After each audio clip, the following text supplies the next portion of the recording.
Hi friends, Sree Narayana Guru open university BA second sem reading and writing ഇംഗ്ലീഷിലെ block 1 unit 1ലെ പ്രധാനപ്പെട്ട question ആൻസറാണ് ഞാൻ ഷെയർ ചെയ്യുന്നത്. വീഡിയോയിലേക്ക് പോകാം.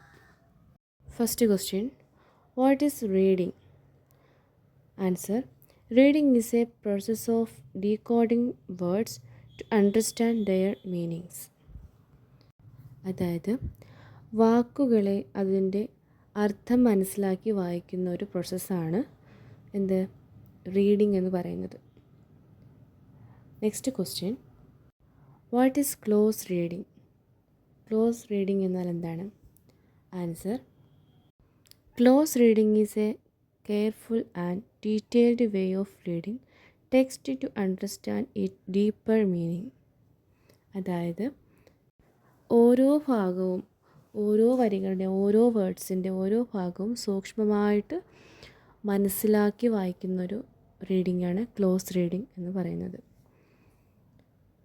അതായത് ആ എഴുതിയിരിക്കുന്ന ഒരു സെൻറ്റൻസ് അത് എന്തുദ്ദേശത്തിലാണ്, അത് എന്തിനെക്കുറിച്ച് ഡീറ്റെയിൽഡായിട്ട് പറയുന്നതാണ് എന്ന് മനസ്സിലാക്കി വായിക്കുന്നത് ആണ് ക്ലോസ് റീഡിംഗ് എന്ന് പറയുന്നത്.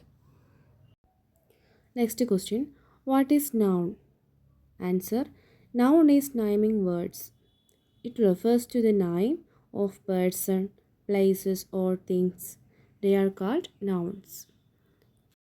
ഒരു മാർക്കിൻ്റെ ക്വസ്റ്റ്യൻ ആണെങ്കിൽ noun is naming words എന്ന് മാത്രം എഴുതിയാലും മതി.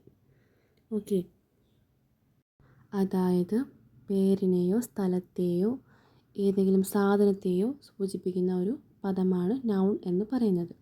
Example, table, Reshma, Trivandrum.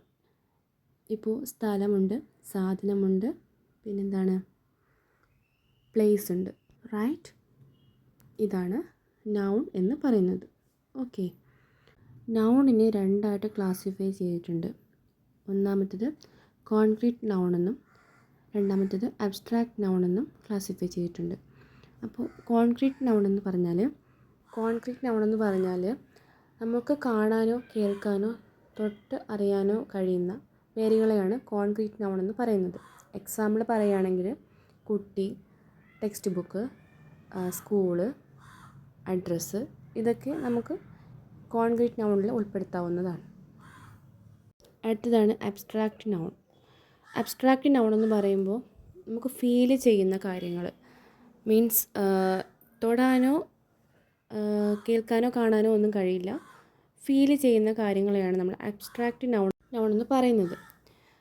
Example പറയുകയാണെങ്കിൽ സ്നേഹം, സന്തോഷം, സങ്കടം, ഇതൊക്കെ എന്താണ് അബ്സ്ട്രാക്റ്റ് നൗണിൽ ഉൾപ്പെടുത്താവുന്നതാണ്.